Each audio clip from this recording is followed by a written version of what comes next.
Technique easy এডুকেশনের পক্ষ থেকে শুভেচ্ছা অভিনন্দন স্বাগত জানাচ্ছি উচ্চতর গণিতের নতুন একটি ক্লাসে। আজকের ক্লাসে আমরা ময়মনসিংহ বোর্ড 2023 সালের একটি প্রশ্নের সমাধান করব। দেখতে পাচ্ছ আমরা সরাসরি প্রশ্নের কতে চলে যাব।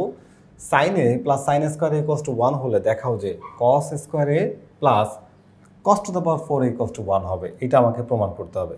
তাহলে চলো আমরা এটা প্রমাণ করার চেষ্টা করি।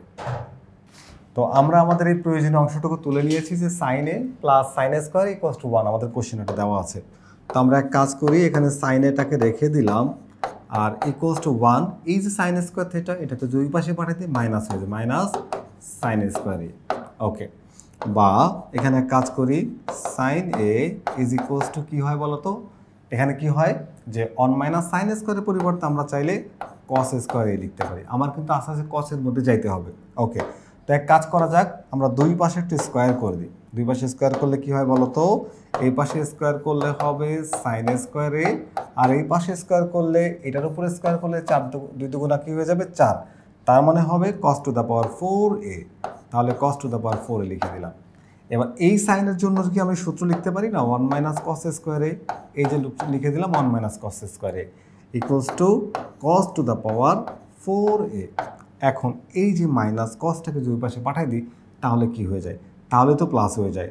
তাহলে 1 equals to cos to the power 4a plus হচ্ছে cos square a is equals two 1। আমাকে প্রমাণ করতে বলছে কি cos square a plus cos to the power 4a equals to 1। দেখো cos square a plus cos to the power 4a is equals two 1।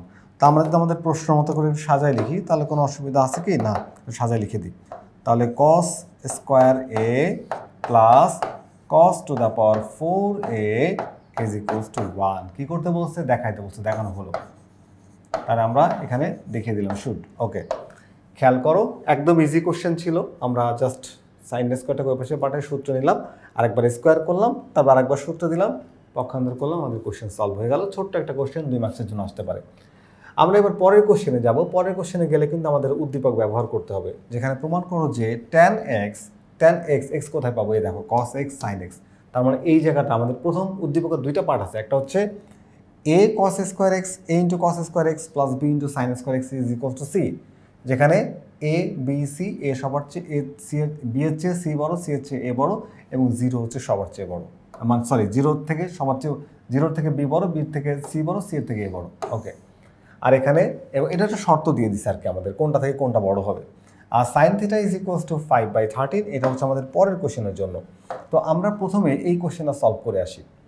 তো আমাদের দেওয়া আছে কি এই মানটাকে তুলে নিই আর এটাকে আমরা প্রমাণ করি। ওকে, যে মানটা দেওয়া ছিল আমরা এটা তুলে নিলাম যে a cos x plus b sin x is equals to c। এখান থেকে আমরা এই জিনিসটা প্রমাণ করার চেষ্টা করব। আচ্ছা, শুরুতেই আমরা এক কাজ করি, এখানে tan আসবে যখন সাইনকে তুমি cos দ্বারা ডিভাইড করবো তখন। তাহলে আমরা এক কাজ করি, এই সবাইকে কি করব, a cos স্কয়ার x এটাকে ভাগ করলাম হচ্ছে cos স্কয়ার x দিয়ে, cos স্কয়ার x। ওকে, তাহলে b sin স্কয়ার x এটাকে আমি ভাগ করলাম হচ্ছে cos স্কয়ার x দ্বারা, এবং c তাকে আমি ভাগ করলাম কি বলতো, cos স্কয়ার x দ্বারা। অর্থাৎ এখানে এই ইকুয়েশনে যতগুলো টার্ম ছিল সবগুলো টার্মকে কি করেছে বলতো, cos স্কয়ার x দ্বারা ডিভাইড করে দিলাম। এখন দেখো ভাগ করার পরে আমরা কি পাচ্ছি, cos স্কয়ার x কেটে যায়, এখানে থাকে শুধুমাত্র a, কি থাকে বলতো a প্লাস এখানে b তো থাকবেই, সাথে sin square by cos square মানে sin by cos is equals to tan। তাহলে আমি এখানে tan স্কয়ার x লিখতে পারবো। এখানে একটু খেয়াল করো, সিটাকে সামনে আনো, 1 বাই কি হয় বলতো 1 বাই cos স্কয়ার x, যেটাকে আমি লিখতে পারি sec স্কয়ার x। কি লেখা যায় বলতো, sec স্কয়ার x, এই যে লিখে দিলাম sec স্কয়ার x। আশা করি তোমরা বুঝতে পেরেছো।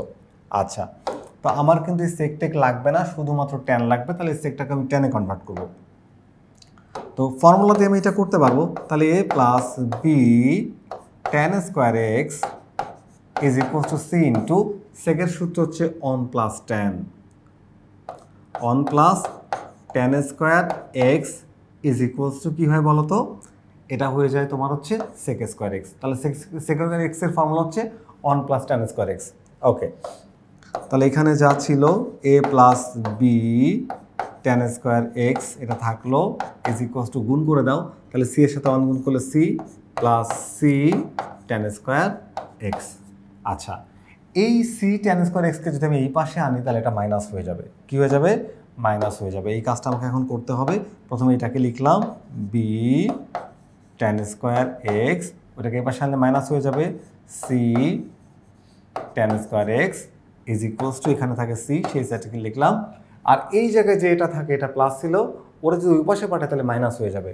এই দেখো মাইনাস হয়ে গেল, ঠিক আছে না? আচ্ছা, এবার ট্যান স্কোয়ার এক্স আর ট্যান স্কোয়ার এক্স আমি কমন নিতে পারি। ট্যান স্কোয়ার এক্স কী করা যায় বলো তো? ট্যান স্কোয়ার এক্সটা কমন নেওয়া যায়। তাহলে আমি কমন দিলাম হচ্ছে ট্যান স্কোয়ার এক্স, তাহলে b minus c is equals to কী হয় বলো তো? C minus a. আচ্ছা, বি মাইনাস সি এর পাশে গুণ আকার আছে, ও পাশে গেলে কী হবে বলো তো? ভাগ হয়ে যাবে। তো ওই পাশে গেলে কী হবে? ভাগ। পক্ষান্তর করলে ভাগ হয়ে যাচ্ছে। তাহলে tan square x is equals to C minus A divide হচ্ছে বি মাইনাস সি। দেখো একদম সহজ, আমাদের কোশ্চেন কিন্তু প্রায় উত্তরের কাছাকাছি। শুধু একটা কাজ করতে হবে আমাদের, সেটা কি বলতো? সেটা হচ্ছে আমরা জাস্ট এখানে যে তোমার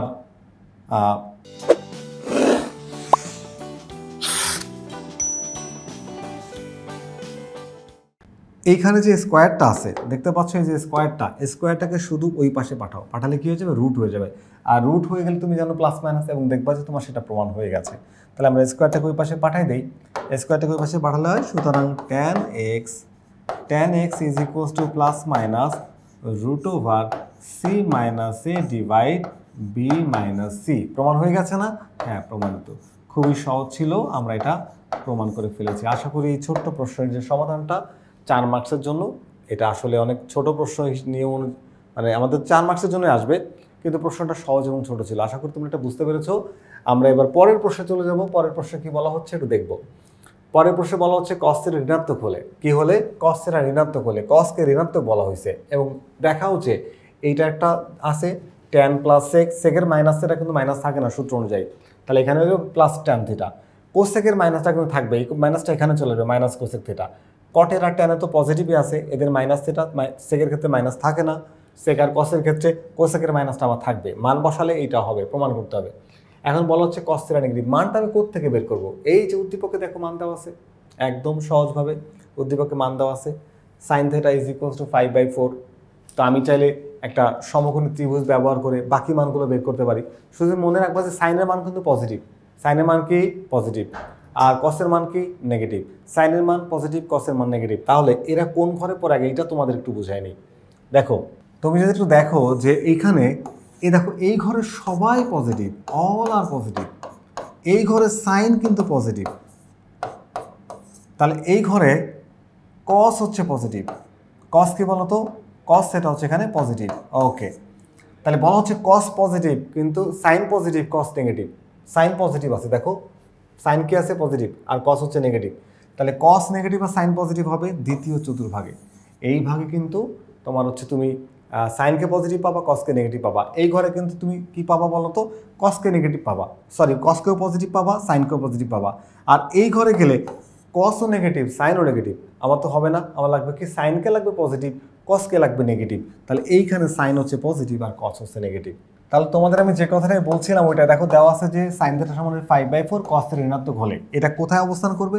দ্বিতীয় চতুর্ভাগে, দ্বিতীয় চতুর্ভাগে এই ঘরে। ওকে, তাহলে আমরা দ্বিতীয় চতুর্ভাগে যখন অবস্থান করে, তাহলে আমরা যদি ট্রায়াঙ্গেলটাকে একটু ব্যবহার করি, সাইনের উল্টা হচ্ছে কি? কোসেক। সাইনের উল্টা কি? কোসেক। তার মানে সাইনের যে মানটা থাকবে কোসেকের মানটা তার উল্টায় দিলেই হয়ে যাবে। তাহলে কোসেকের মান আমরা পেয়ে গেলাম। সাইনের মান যদি 5/13 দেওয়া থাকে, কোসেকের মান হবে 13/5। ওকে, কোসেকের মানটা পেয়ে গেছি। এখন আমাদের আর কিসের মান দরকার, সেই মানগুলো আমরা একটু বের করে নিব। ট্রায়াঙ্গেলের মাধ্যমে আমরা জানি যে সাইনের ফর্মুলা কি জানি বলো তো? Sine theta is equals to, এটাকে থিটা ধরো, sine theta is equals to perpendicular by hypotenuse. তার মানে হচ্ছে এখানে এটা হচ্ছে লম্ব বাই অতিভুজ। তাহলে ভূমির মানটা বের করো। ধরো ত্রিভুজের যদি নাম দাও এ বি সি, তাহলে তুমি বিসির মানটা বের করতে চাচ্ছ।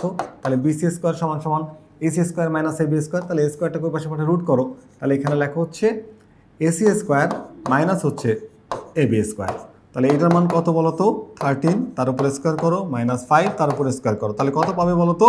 তুমি পাবে হচ্ছে 12। বিসির মান পাচ্ছ এই দেখো 12। তো বিসির মান তুমি পেয়ে গেলে এটা থিটা। তাহলে ট্যান থিটার মান কি হবে বলো তো? ট্যান থিটার সমান হবে হচ্ছে লম্ব বাই ভূমি। তার মানে 5/12। আর কিসের মান লাগবে? কোসেকের মান তো সাইন করে দিলেই পেলাম। সেকের মান সেক থিটা সেক সমান কি বলতো? সেকের ফর্মুলা হচ্ছে অতিভুজ বাই ভূমি, অতিভুজ বাই ভূমি, তার মানে 13/12, 13/12। এখন দ্বিতীয় চতুর্ভাগের ট্যান তো নেগেটিভ, এখানে মাইনাস চিহ্ন হবে। দ্বিতীয় চতুর্ভাগের সেকও নেগেটিভ, এখানেও মাইনাস চিহ্ন হবে। তাহলে আমাদের মান হচ্ছে -12/13 -13/12। ওকে, আর কোসেকের মান আর সাইনের মান কিন্তু পজিটিভ আসবে। এবার আমরা মান তো পেয়ে গেলাম, মানগুলোকে শুধু বসাবো। দেখো আমরা কোশ্চেনটাকে তুলছি, তোলার সময় তোমাদের বলছিলাম যে সেকের মাইনাস থাকে না, সূত্র অনুযায়ী সেক প্লাস হয়ে যাবে। কোসেকের মাইনাসটা থাকবে, কারণ মাইনাস কোসেক থিটা হলো। এখন এখানে যদি আমরা একটু মান বসাই, দেখো আমরা মান বসালাম এখানে ট্যানের মান, দেখো আমরা মান বসালাম ট্যানের মান বসালাম ট্যান, সেক, কট আর কোসেক। যে মানগুলো আমরা বের করছি সেই মানগুলোকে বসালাম। এখানে ট্যানের মান ছিল মাইনাস, সেকের মানটাও ছিল মাইনাস, আর এখানে ট্যান, এটা কটের মান, আর কোসেকের মানটা কিন্তু কি ছিল? কোসেকের মানটা প্লাস ছিল, আর প্লাস মাইনাসে মাইনাস। ওকে, এখন দেখো মাইনাস কমন নেওয়া যায়, এই মাইনাস মাইনাস বাদও দেওয়া যায়। এখানে 12 আর 12 লসাগু কত বেরোবে বলো তো? খুবই সিম্পল, এটা মানে শুধু আমাদের সরল করলেই হয়ে যাবে। 12 হচ্ছে লসাগু, 12 বাদ উপরে এই 5 এই যে বসাই দিলাম, এই 12 আর এই 12 বাদ উপরে এই 13কে এখানে বসাই দিলাম। ঠিক একই কাজ আমি নিচে করেছি, 5 আর 5 এর লসাগু হচ্ছে 5, তাহলে 5 5 বাদ এই যে 12 এখানে, 5 5 বাদ এই যে 13 এখানে। ওকে, তাহলে এই দুইটা যোগ করলে কত হয়? 5 আর 13 যোগ করলে হয় 18। এই দেখো সেই 18, আর নিচে তো 12 ছিলই, আর এখানে 12 আর 13 যোগ করলে হয় 25 বাই নিচে 5। এখন এই গুণ ভাগটা না, এটা ভাগটাকে আমি গুণ দিয়ে উল্টাতে পারি। তো প্রথম পার্টটাকে লিখলাম 18/12 ইন্টু দিয়ে এই 5 যাবে উপরে আর 25 আসবে নিচে। এখন কাটাকাটি করো তুমি, কাটাকাটি করলেই দেখবা যে তোমার অ্যান্সার মিলে গেছে, ক্যালকুলেটরের মধ্যে বসায় দিলেই হয়ে যাবে। ওকে, তো আমরা এটা কাটাকাটি করে দেখাইলাম যে উপরে 18 আর 5 গুণ করলে হচ্ছে 90, কত হচ্ছে বলো তো? 90, আর নিচে এখানে 12 গুণ 25 গুণ করলে হচ্ছে 300। শূন্য একটা কাটে দাও, আর তোমার 3 3 9, 3 10 30। এই দেখো আমাদের ডান সাইড চলে আসছে। তার মানে আমরা এইটা সমান পুরোটার মান কত আসছে তোমাদের? হচ্ছে 3/10 আসছে। আশা করি এই যে প্রশ্নের সমাধানটা করলাম তা তোমরা বুঝতে পেরেছো। পরবর্তীতে আবারও এরকম কোনো একটা বোর্ড প্রশ্ন নিয়ে বা কোনো নতুন কোনো গাণিতিক সমস্যা নিয়ে দেখা হবে। ততক্ষণ পর্যন্ত সবাই ভালো থেকো। আল্লাহ হাফেজ।